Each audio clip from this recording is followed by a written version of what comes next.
हम्म। क्या बात चल रही है हमारी? लेश्याओं से संबंधित बात चल रही है हमारी। 6 प्रकार की लेश्या हैं: कृष्ण, नील, कापोत, पीत, पद्म और शुक्ल। ये 6 प्रकार की लेश्याएं होती है।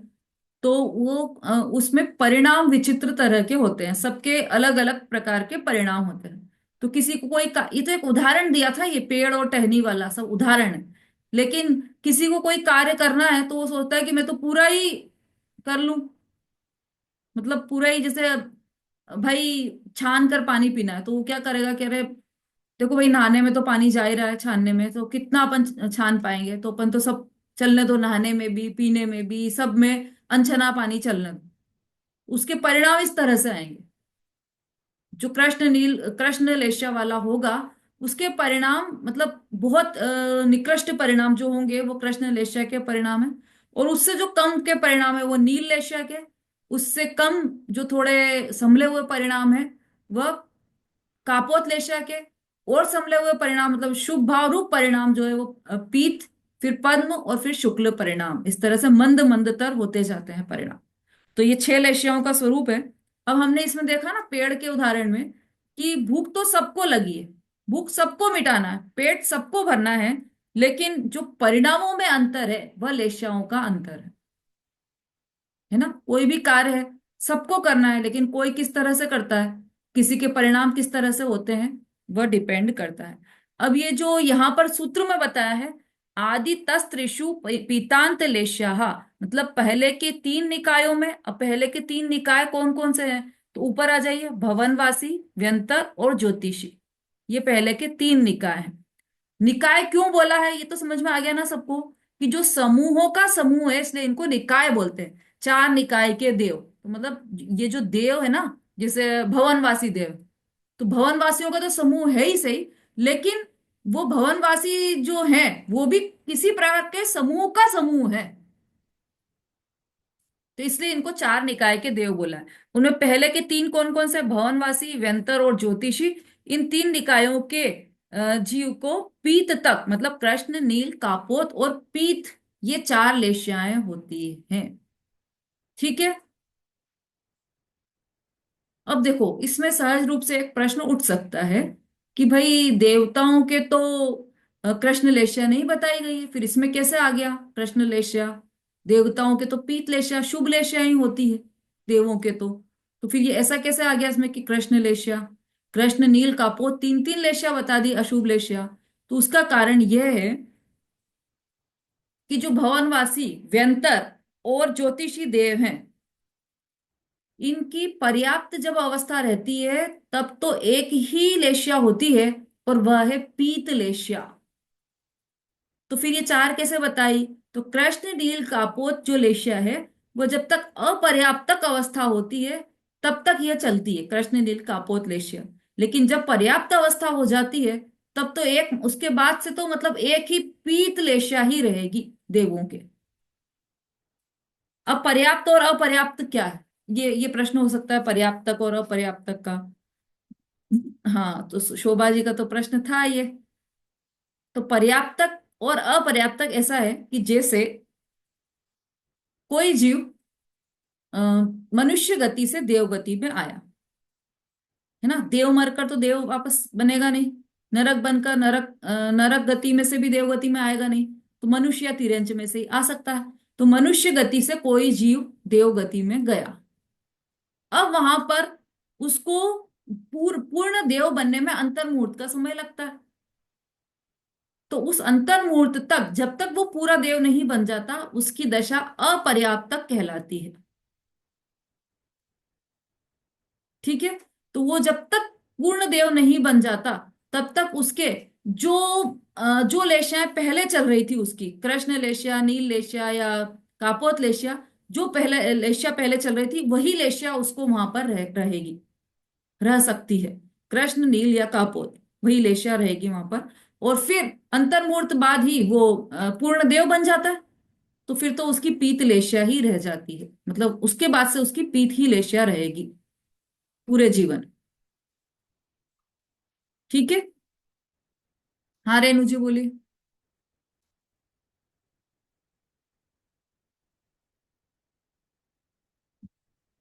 हाँ, अनम्यूट कीजिए।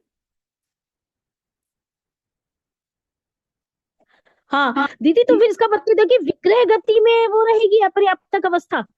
नहीं, विग्रह गति में नहीं, विग्रह गति के बाद, जब वहां देव, अ- जीव वहां पहुंच गया देव गति में, है ना, और अभी बन अच्छा रहा है वो देव।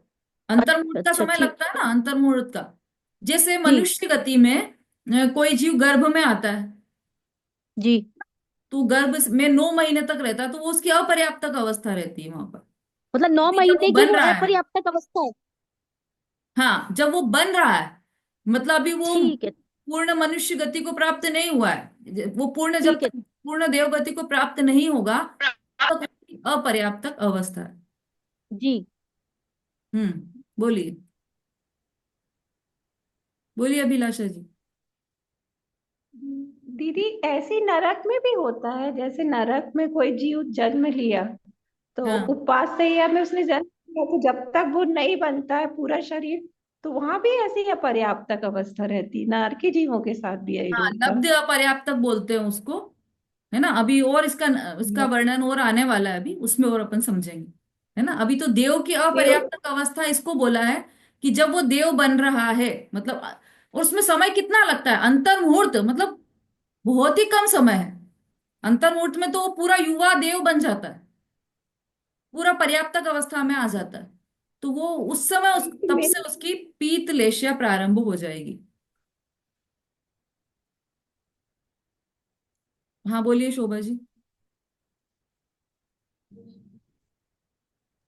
दीदी, पर बोलते हैं ना कि देव पर्याय से एक इंद्री में भी आ जाते हैं, जबकि हाँ, लेशिया तो इनकी पीत लेशिया तो अच्छी होती है, मतलब ज्यादा शुभ भाव बहुत, मतलब शुभ रहती है।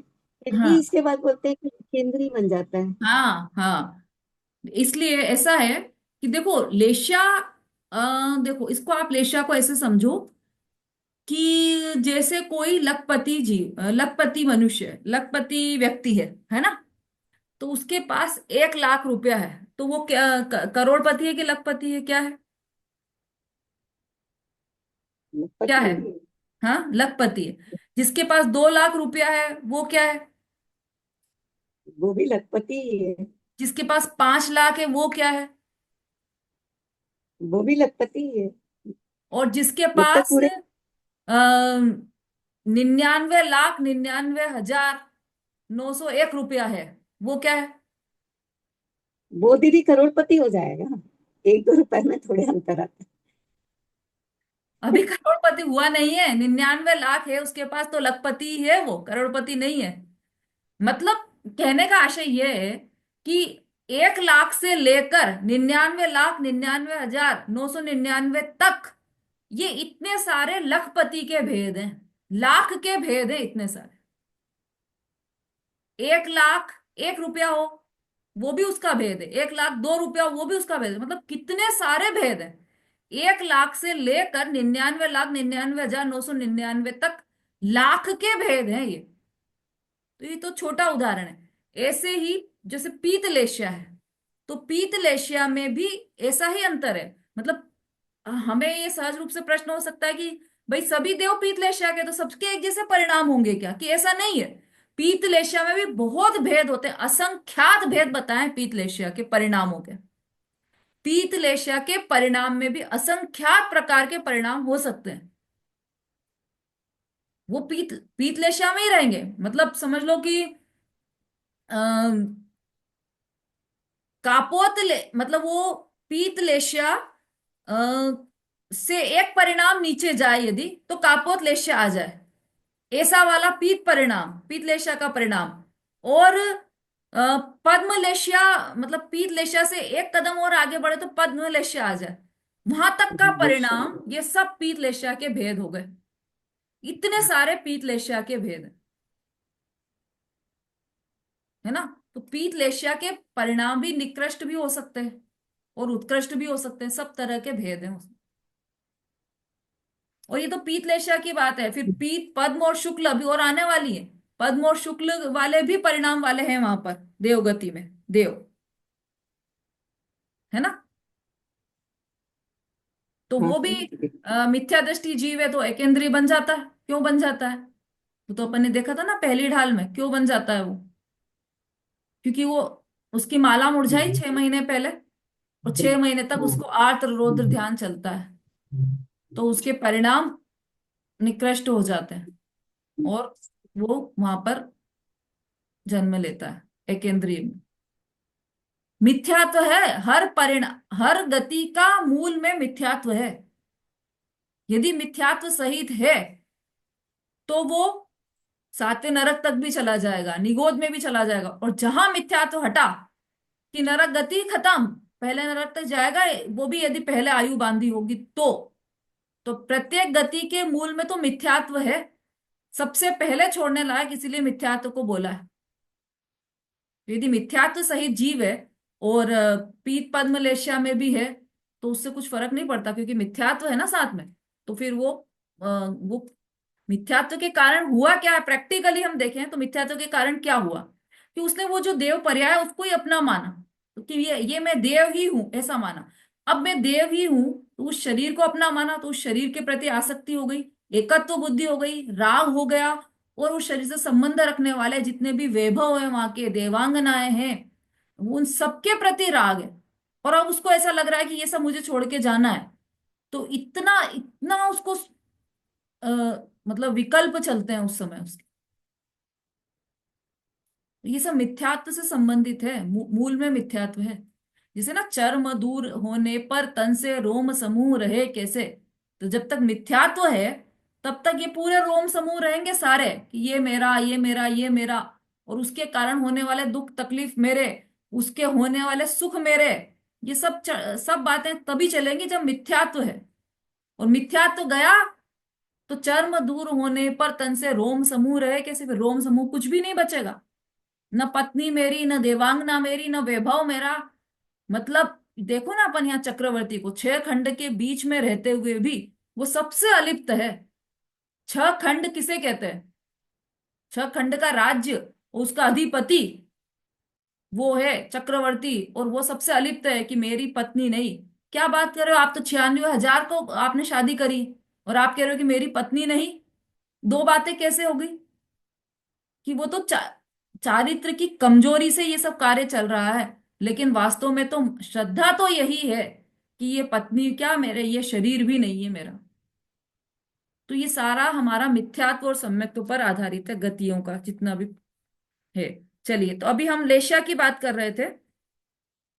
तो हमने देखा कि जो 3 निकाय वाले जीव हैं, भवनवासी, व्यंतर और ज्योतिषी, ये इनको पर्याप्त अवस्था में तो एकमात्र पीत लेशा ही होती है, पर अपर्याप्त अवस्था में आरंभ की 3 अशुभ लेशाएं पाई जाती हैं। ठीक है, तो ये पर्याप्त और अपर्याप्त की बात है।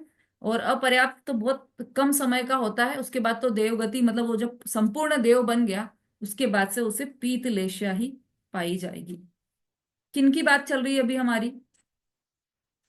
हम्म, किसकी बात चल रही है सुलेखा जी? दीदी, देवलोक की, देवों की, देवलोक। भवनवासी, व्यंतर, ज्योतिषी। इनका क्या बोला अभी, ये क्या है तीनों? जो चतुर्निकाय के देव हैं। चतुर्निकाय के तो 4 हो गए ना, अभी तो नाम तो आपने 3 लिए। हाँ, भवनवासी, व्यंतर, ज्योतिषी, वैमानिक। तो अभी तीन की बात चल रही है। तीनों में जो लेशा होती हैं, 3 प्रकार की: कृष्णलेशा, नीलेशा, कापुत्रेशा। हम्म, ठीक है। चलिए, ये प्रश्न, ये बात सही है क्या कि इन 3 प्रकार के देवों में ये 3 लेशिया पाई जाती है, अभिलाषा जी? जी पाई जाती है, अभी आपने बताया ना, जब अपर्याप्तक दशा में होती तब पाई जाती है, जब वो पूरा देव बन जाता है तो पीतलेशा ही पाई जाती है, ये नहीं होती है। हाँ, मतलब इन देवों की पीत लेशिया ही होती है। हाँ, सुषमा जी, कोई प्रश्न है? चलिए। दीदी ठीक, नहीं, इसी के लिए हाथ हैंड राइज किया था। ठीक है, ठीक है। तो हमारा ये समय हो गया है हमारा। हमने ये 2 सूत्र देखे हैं आज, देवाश चतुर्निकायाः और आदि तस्त्रिषु पीतांत लेश्याः। एक बार ये सूत्र कोई पढ़े, मनी जी।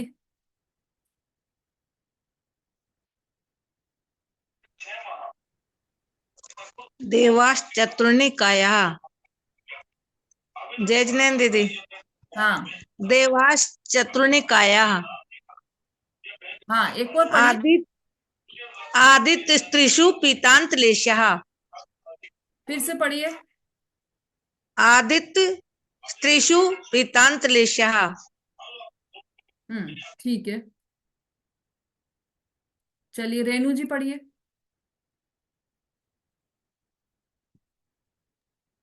दीदी मेरे पास आज शास्त्र जी विराजमान नहीं किए हैं। हम्म शास्त्री जी लेकर बैठना है रोज सबको, क्योंकि हाँ दीदी आज बस। ये हमें स्पर्श करने को भी मिले तो वो बहुत हमारा सौभाग्य है। इस सौभाग्य को हमें नहीं खोना है, क्योंकि हम यदि सोचे कि हम बाद में पढ़ लेंगे तो वो तो हो नहीं पाता है। प्रैक्टिकली तो ऐसा ही है। वो तो साथ में अपन शास्त्र खोल कर बैठ जाओ तो हमें जिनवाणी का स्पर्श भी मिल जाता है, और जिनवाणी का अलग ही अर्थ समझ में आता है। इसलिए ग्रंथ सभी को लेकर बैठना है। नमिता जी पढ़िए दोनों सूत्र। देवाश्चतुर्निकाय आदितस्त्रिषु पीतांतलेशः। बिल्कुल ठीक है। चलिए अभी कोई जिनवाणी स्तुति लेना चाहे तो ले सकते हैं शॉर्ट में।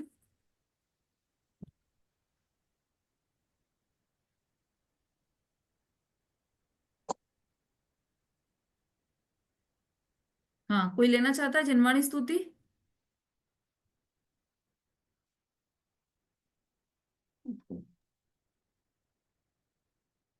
हाँ बोलिए। दीदी पढ़ने के लिए बोला था मैंने।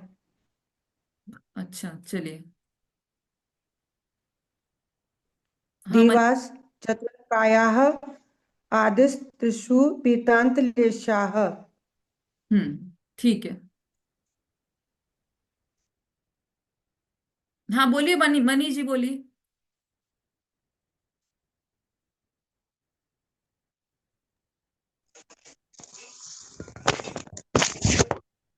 सुन जिनवाणी हृदय में मेरे बात जम गई।